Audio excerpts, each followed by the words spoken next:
Okay, let's get right into one of the most chaotic and honestly unforgettable moments in recent pop culture history, Kanye West's 2018 visit to the TMZ newsroom.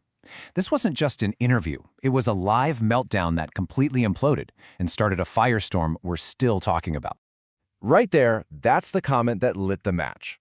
But to really get a handle on the explosion that followed, we need to rewind a little bit. We need to look at what was happening before he said it, and then the exact moment one person in that room decided he just couldn't stay silent anymore. See, to really understand the explosion, you have to understand the world of Kanye West in 2018. This whole thing didn't just happen in a vacuum. Nope, it was really the climax of a super public and, let's be real, very polarizing time for him as an artist. At the time, Kanye wasn't just in the headlines, he was the headlines. His sudden and very, very visible choice to wear the MAGA hat sent these massive shockwaves through the culture.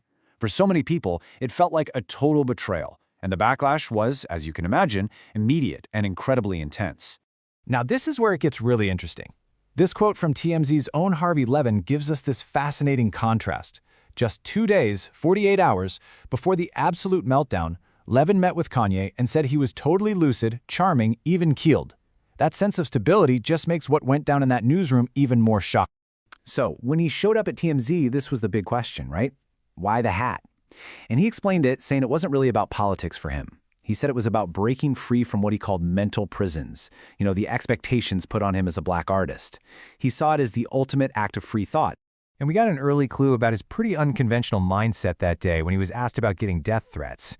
He had this bizarre reinterpretation of it all, basically twisting these serious threats of violence into some kind of brotherly love. It was a major sign of where his head was at. All right, so now we get to the moment, the one that stopped the entire newsroom cold. Up to this point, people are working, kind of listening in the background. Well, that was all about to change. And there it is, in the middle of this long, rambling thought about freeing your mind, Kanye just casually drops the line that would define the whole incident and send the interview completely spiraling out of control. According to Harvey Levin, the energy in that office just shifted instantly. You could have heard a pin drop, work stopped, everyone was on pins and needles, hanging on his every word, just looking at each other thinking, I can't believe this is happening right here, right now.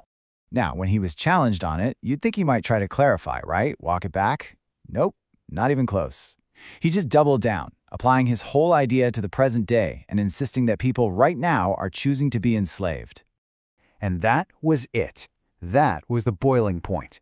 For one TMZ staffer, Van Lathan, sitting there and saying nothing just wasn't an option anymore. Van immediately stood up and did something so crucial.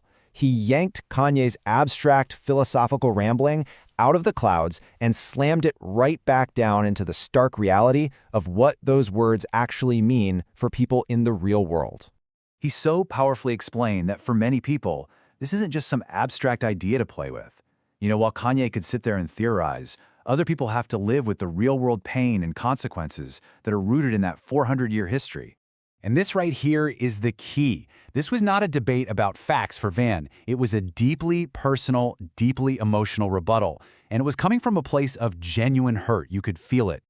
This slide just boils it all down, doesn't it? It captures the fundamental clash perfectly. On one side, you have Kanye arguing that reality itself is a choice, something you can just shape with your mind.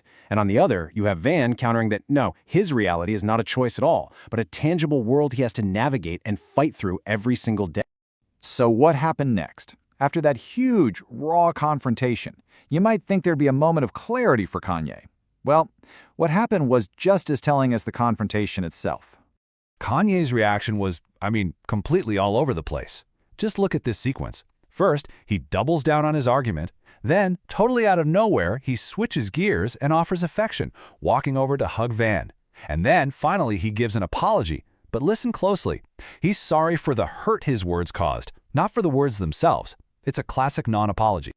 But even as Kanye is hugging him, Van keeps pushing on the core issue. He's not letting it go. He keeps insisting on the immense responsibility that comes with having a platform that massive. For him, this was about way more than just one conversation. It was about the impact those words would have on millions. See, the incident didn't just end when Kanye left the office. It sparked a much larger, much more difficult conversation about media, celebrity, and mental health that, frankly, is still echoing today. In the aftermath, Harvey Levin reflected on something important. He thought about how this huge public spectacle was likely just one part of a recurring, private struggle for Kanye's family. It really highlights the very real human cost behind all the viral clips and crazy headlines. And ultimately, he saw the whole event as a stark illustration of the profound, wide-reaching impact of mental health struggles, not just on the person going through it, but on everyone in their orbit. And this raises a crucial, really tough ethical question for the media, one that Harvey Levin himself was grappling with. Remember, he thought Kanye was stable just 2 days before. By Tuesday, that assessment was clearly wrong. So, was giving him that platform the right call in the first place? And that really leaves us with the central dilemma, doesn't it? In this world of 24/7 media, where does the responsibility actually lie? Is it with the celebrity to manage their own platform? Or is it with the media to maybe protect them and the public from a potential firestorm? After watching this whole thing unfold, it is crystal clear there are no easy answers.